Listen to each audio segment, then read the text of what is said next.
Hey everyone, welcome back to Comic Frontline. Jay here with another review. Today I'm reviewing New Suicide Squad #1. It is written by Sean Ryan with art by Jeremy Roberts. The title of this issue is called Pure Insanity, and at times that's exactly what you get. Pure insanity. And you also get a lot of action. The story is old meets new. The old Suicide Squad, Deadshot, and Harley Quinn meet the new members of the Suicide Squad, Deathstroke, Joker's daughter, and Black Manta. But they're not the only ones who are new to it, because we also meet Victor Sage, the government liaison, who is basically taking over Amanda Waller's job, even though Amanda Waller is still in the picture and is helping him. So essentially, she has been relegated to a glorified assistant, and she just does not know that yet. The Suicide Squad meet up for their first time. Sparks fly because you got pretty much two characters who are like two other characters. You got Deadshot and Deathstroke, who are both assassins, and Deadshot says in this issue, if you're here to assassinate people, then why am I here?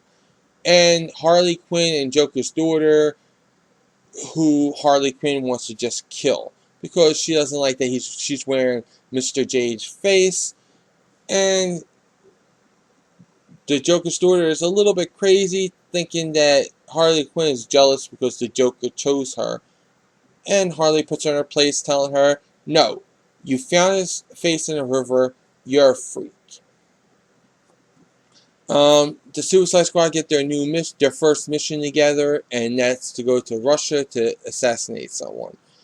And when they get there to do their job, while they're doing their job, the Red Rocket Brigade come out, and if you don't know who they are, they're basically Russian Iron Man.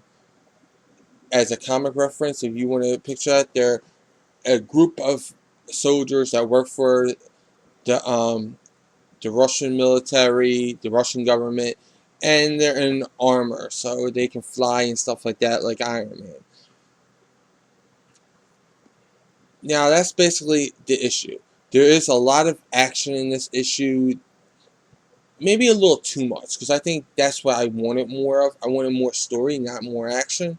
So I think if they would have talked more, because I really like the parts where they interact with each other, like Deadshot telling Deathstroke, if you're here to assassinate people, then why am I here? I think we could have used more of that. I also want to know more about Victor Sage, because if you're a fan of the old DC comic books, you know that Victor Sage was the Question. But this isn't like the Question, not even the New 52 version of the Question. So are they going to make this a totally different character? Or is this the New 52 version of the Question's Victor Sage? Like, does he have a different personality now?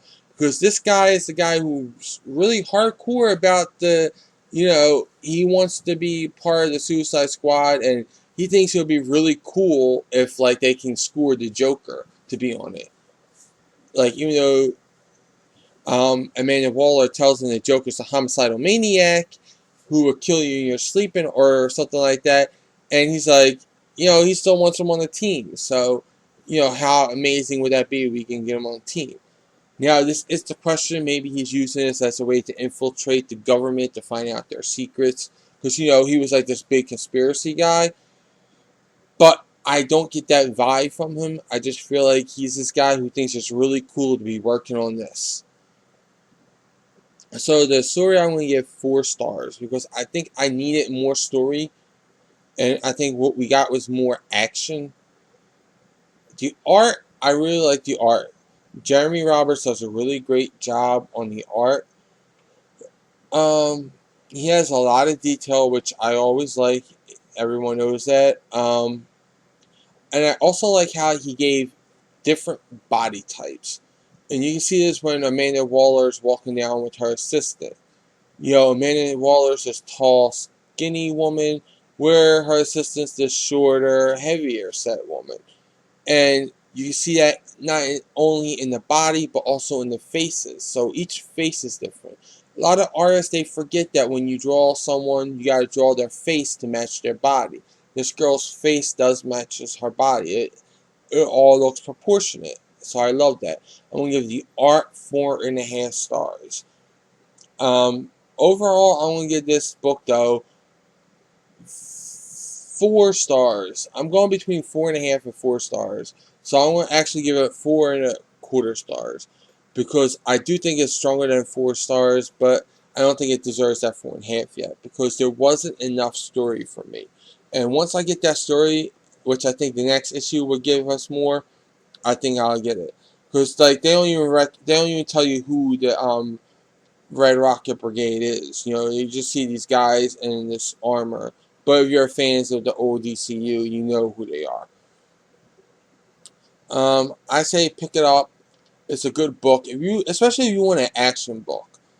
If you want a high octane summer blockbuster movie type feel book, this is your book. This has tons of action. Guns blazing, fires burning up everywhere. This is your book. If that's your type of book, this is your book. But me personally, I want a little bit more story, but I still highly recommend it with 4.25 stars overall. Well, those are my thoughts. Now I want to know what yours are in the comments below. Also, like this video, subscribe to Comic Frontline, check out and subscribe to my channel, The Comic Book Theater. Check out Comic Frontline, the site, for all the latest previews, reviews, news, and interviews. For even more news on all things related to comics, comicrelated.com is your source for all your comic book needs with daily updates. And don't forget to like and follow me and Comic Frontline on Facebook, Twitter, and Google+. I'll include all these links in the description below. Until then, I'll catch you in the next review.